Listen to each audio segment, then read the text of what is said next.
Goeiemôre. Hier is ek weer met nog 'n psalm. Ek moet jou eerlikwaar net gou-gou sê, ek het buite probeer, maar behalwe dat dit vreeslik koud is daar 'n eienaardige gedreun en 'n geraas vanmôre buite en dit steur my sommer net so. Hier's ek nou in die snoesigheid van die huis en jy gaan nou dalk nie die voeltjies en die hoenders nie als hoor nie, maar nogtans, kom ons sê net dankie Vader. Dankie dat dit nie saak maak waar ons is nie, U is daar. Dankie dat ek weet dat U vandag in hierdie oomblik met elkeen is wat na hierdie boodskap wil luister. Dankie dat U alomteenwoordig is. Vader, in die naam van ons Messias, Yeshua Mashiach, vra ek nou, gaan U asseblief voor my uit. Kom U en kom breek U self asseblief hierdie Psalm 29 vir elkeen van ons waaragtig oop. Mag ons snap wat U vandag uit hierdie Psalm vir ons wil sê. Ek vra dit in die naam van Yeshua, halleluja, amen. Psalm 29. Andermaal 'n Psalm van Dawid. Hy skryf: Gee aan die Here, o hemelinge. Gee aan die Here eer en sterkte. En hierdie Here is in die ou vertaling alles met hoofletters geskryf, met ander woorde, dit is die naam Jehovah, of dan Yahweh. Nou, hoe gaan ons as mensekinders, wil ek nou eers 'n bietjie oor ponder. Hoe gaan ons as mensekinders vir die Almagtige sterkte gee? Dink gou 'n bietjie. Het die Almagtige sterkte van ons af nodig? Is daar enige iets wat ek en jy kan aanbied, wat hom sterkte van watter aard ook al kan gee? Of is daar 'n baie belangrike les wat ons in hierdie opdrag moet leer? Oorweeg dit. Wanneer ek en jy in ons eie woorde, vanuit ons eie verstaan, die naam en karakter en optrede en liefde van die almagtige Skepper God begin bedink, benoem, erken, en boonop sy naam groot maak daarvoor. Verander dit enigiets aan ons Vader? Hy is wie hy is. Hy kan nie verander nie. Wat ons van hom dink of uitspreek, kan hom ook nie verander nie. Maar, groot maar, wanneer ons hom waaragtig erken vir wie hy is, wat hy vir ons doen, hoe sy betrokkenheid by ons menswees en ook ons verstaan van wie hy is beïnvloed, word ons verstaan van wie hy is aangevul, ingevul. Dit word voller. Ons het nodig om in ons eie woorde, in ons eie gedagtes, sy wese te erken. Ons blote verstaan van wie hy is, beïnvloed ons erkenning en daarom geloofsverwagting van hom. Omdat hierdie begrip so groot en waar is, gee koning Dawid nog raad. Koning Dawid wil ons leer. Luister, lees vers 2 van Psalm 29. Gee aan die Here die eer van sy naam. Aanbid die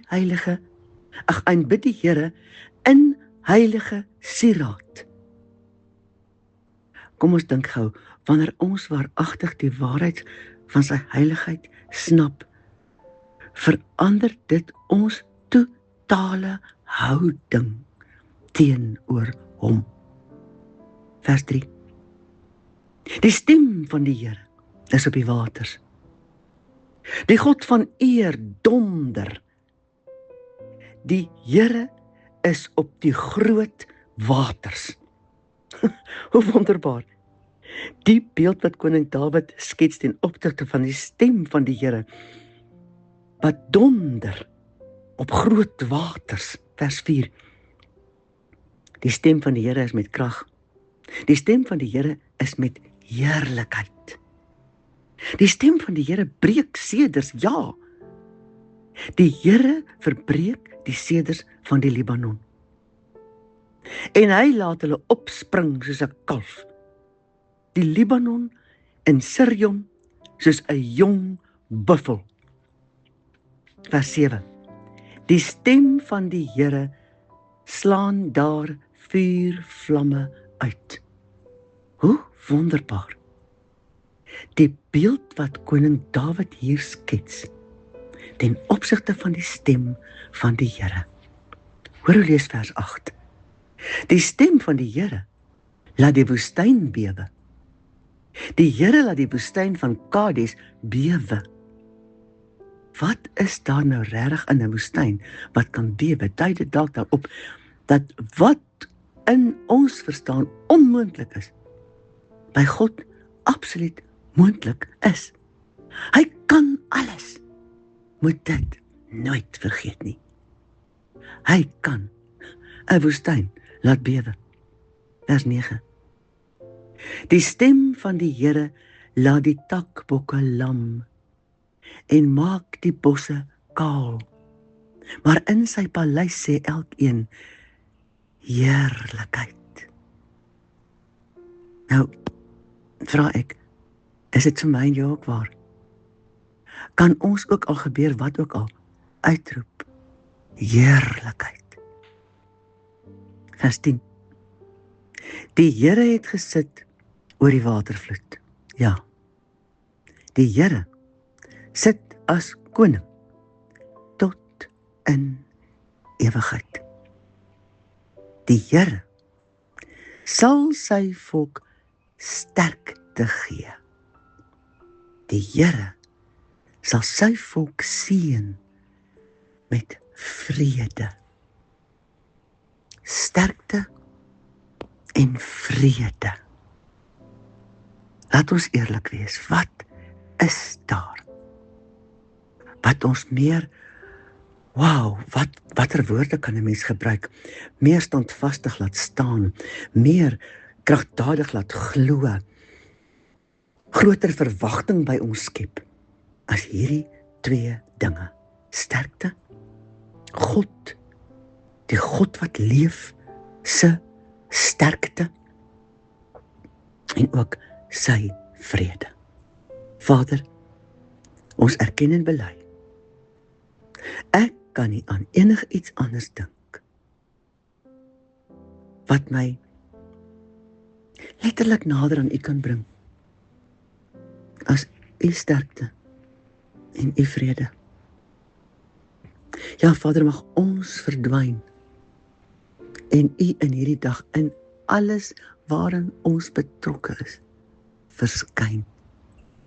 Ons verdwyn en U verskyn. Mag dit in hierdie dag ons waarheid wees. Dankie dat daar soveel mense op die aarde is, maar U is God. U ken elkeen van ons. U weet wat ons nodig het, U weet wat ons moet leer. U weet hoe U ons vandag wil gebruik. Dankie, Vader. Dankie vir die wonder van U Godheid en U Vaderskap oor ons elkeen, ook in hierdie dag. Mag ons dit snap, sodat ons U waaragtig nie net met skyn nie, maar met volheid die eer kan gee en die verwagting dat U in hierdie dag voor ons uitgaan. Ons eer U. Halleluja, amen.